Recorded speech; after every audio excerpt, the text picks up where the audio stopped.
जानते हैं कैसे प्राइवेट स्कूल हमसे पैसा लूटते हैं और हम ना चाहते हुए भी कुछ नहीं कर पाते हैं। क्या आप जानते हैं क्यों बड़े बड़े लोगों ने स्कूलों को शिक्षा तक सीमित न रखकर इसको व्यापार बना दिया है?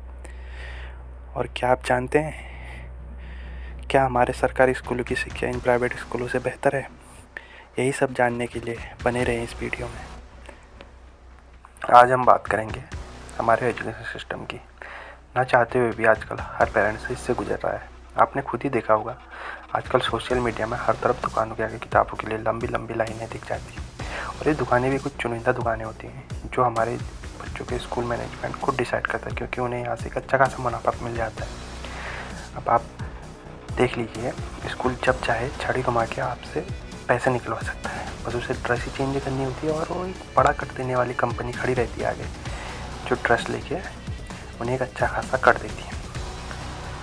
अब हर साल इन्हें या तो किताबें चेंज करनी होती है या ड्रेस चेंज करनी होती है। बस बोझ तो पेरेंट्स के ऊपर डालना ही होता है ना। क्या ऐसा कोई सिस्टम नहीं बन सकता कि हम हर साल के लिए कुछ पैसे दे के रेंट पे बुक ले सकें और पढ़ाई खत्म होने के बाद उन्हें वापस कर सकें, ताकि दूसरों के काम आ जाए? शायद फ्यूचर में कोई ऐसा लॉ आए, बट फिलहाल तो ऐसा कुछ लॉ है नहीं और ना ही सरकार कुछ इस बारे में सोच रही है। बट अभी जो है फिलहाल यही है कि अप्रैल से मई के बीच में हर कोई पेरेंट्स की स्थिति यही होती है कि वो कैसे अपने बच्चों के लिए नई किताबें लाएँ और तथा कैसे उन्हें पढ़ने में मदद करें। हाँ, हमें हर चीज़ें स्कूलों से ही मिल जाती है, तो चाहे जूते, कपड़े, ड्रेस या कुछ भी अन्य चीज़ें हों, सब कुछ हमें स्कूलों से मिल जाता है। लेकिन एक चीज़ जो हमें स्कूल से नहीं मिलती है वो है शिक्षा, और इसे शिक्षा प्राप्त करने के लिए हमें बाहर जाना पड़ता है। और अगर इन लोगों का बस चले तो ये लोग हमें आटा चावल के स्कूलों से ही लेने के लिए बोले। हाँ, हमारी गवर्नमेंट को एक चीज़ का फ़ायदा तो अवश्य इन प्राइवेट स्कूलों से हुआ है, वो है पॉपुलेशन कंट्रोल में। क्योंकि हमारी सरकार पॉपुलेशन कंट्रोल में इतने नियम लाई कि कभी भी कुछ फ़ायदा नहीं हुआ। बट जब से प्राइवेट स्कूल वालों ने स्कूलों की फीस बढ़ाई है, तो अब कोई भी एक बच्चे से दूसरे बच्चे की सोचता ही नहीं है। प्राइवेट स्कूलों में फीस इतनी करती है कि हम सोचते ही नहीं कि हम दूसरा बच्चा करें। अब गवर्नमेंट स्कूलों में पढ़ना कोई चाहता नहीं है और पढ़ाने वालों की इतनी लंबी भीड़ है। आजकल ना हमारे सोसाइटी में एक चीज़ आप कॉमन हो गई, आपने ख्याल किया होगा कि अगर आपका बच्चा किसी गवर्नमेंट स्कूल में जाता है तो शायद आपका स्टेटस कम हो जाता है।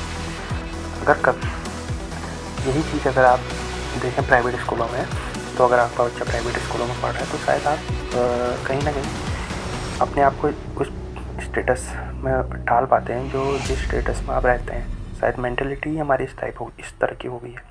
अगर कभी स्कूलों में फीस देने में लेट हो जाए तो बच्चों को स्कूल से बाहर खड़ा कर देते हैं। हमारे प्राइवेट स्कूलों की बात कर रहा हूँ मैं आपसे। बच्चे स्कूल जाने के बजाय स्कूल ना जाने की जिद करते हैं। कोई भी अगर आप देख लें, कोई भी बच्चा हो, अगर उसे उसके दोस्तों के सामने बेइज्जत किया जाएगा, बच्चा ही नहीं कोई बड़ा भी होगा, वो दोस्तों के सामने बेइज्जत होगा तो खुद ही हम वो चीज़ को दोबारा नहीं करना चाहते हैं। इसीलिए शायद बच्चे भी स्कूल जाने के लिए मना करने लग जाते हैं। देखें, हम में से कई लोग ये मानते हैं कि जो सरकारी स्कूल है, गवर्नमेंट स्कूल है, इसे खाली समाज सेवा के लिए चला रही है। हमारी सरकार जो हमारी स्कूल है इन्हें खाली समाज सेवा की, पर ये गलत है। हमारे दिमाग में ये ख्याल बैठा है कि ये जो गवर्नमेंट स्कूल है इसमें तो गरीबों के बच्चे पढ़ते हैं, और जो ये प्राइवेट स्कूल हैं इसमें अमीरों के बच्चे पढ़ते हैं। वहाँ हाई फाई फैसिलिटी मिलती है, स्विमिंग पूल मिलता है, स्मार्ट क्लासेज मिलती हैं। ये प्रॉफिट तो कमाएंगे ही ना प्राइवेट स्कूल वाले। देखिए, अगर सरकारी स्कूल हो या प्राइवेट स्कूल, इंडिया के लॉ के अनुसार स्कूल चलाना एक समाज सेवा है।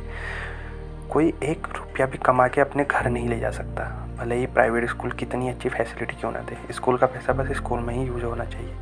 ये सब जानने के लिए कैसे स्कूल वाले लूटते हैं, मैं आपको कुछ बेसिक्स से स्टार्ट करूँगा कि जिससे आपको भी समझने में आसानी होगी तथा मुझे भी बताने में आसानी होगी।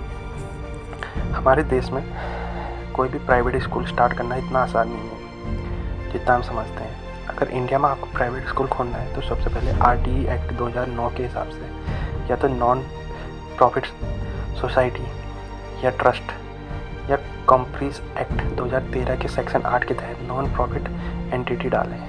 सिर्फ यही जो वो माध्यम है जिससे आप प्राइवेट स्कूलों का संचालन कर सकते हैं। ऐसा नहीं कि हम जब हमारे मन में आया हमने प्राइवेट लिमिटेड कंपनी डाली और टीचरों को हायर किया तो स्कूल खोल दिए। ऐसा नहीं होता है। ये नियम कागजों में तो बहुत बेहतर लगते हैं, लेकिन असल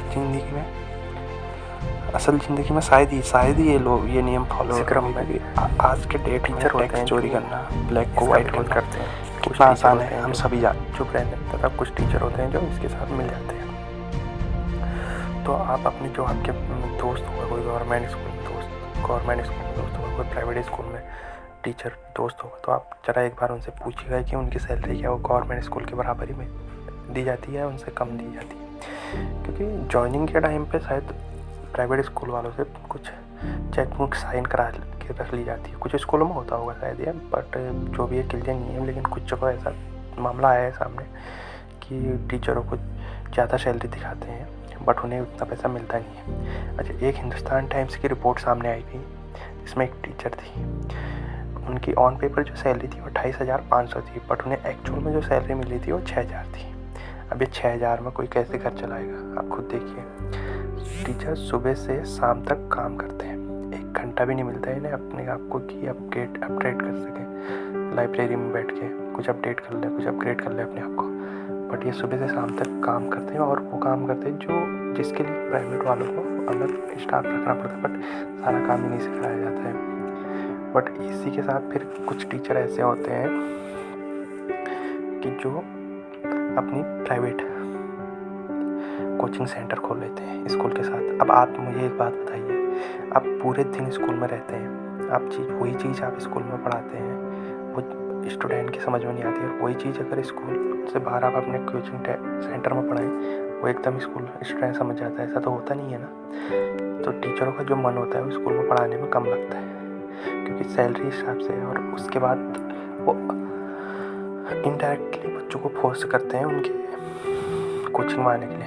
अब बच्चों के लिए मजबूरी हो जाती है ना, क्योंकि वो स्कूल में पढ़ाई होती नहीं है और प्राइवेट ट्यूशन में इतनी ज़्यादा फीस होती है। अगर आप कहीं से भी कुछ भी करके कोई कम पैसे वाला ट्यूशन के लिए कोई कोचिंग सेंटर ढूंढ रहे हैं, तो ये बच्चे जो है ना, बच्चों के बुरे दिन स्टार्ट हो जाते हैं, क्योंकि उन्हें स्कूल में अलग अलग तरह से प्रताड़ित किया जाता है शायद।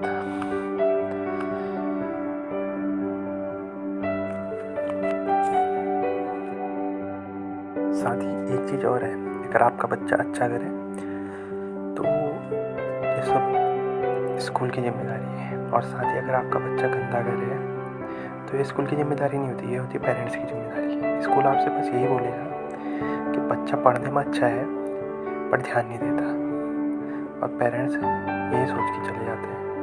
बट अगर एक चीज़ आप ख्याल कीजिए, अगर हमारे बच्चे अच्छा कर रहे हैं तो स्कूल खुद पे क्रेडिट लेता है, तो अगर बच्चे गलत कर रहे हैं तो ये भी तो जिम्मेदारी स्कूल की होती है ना।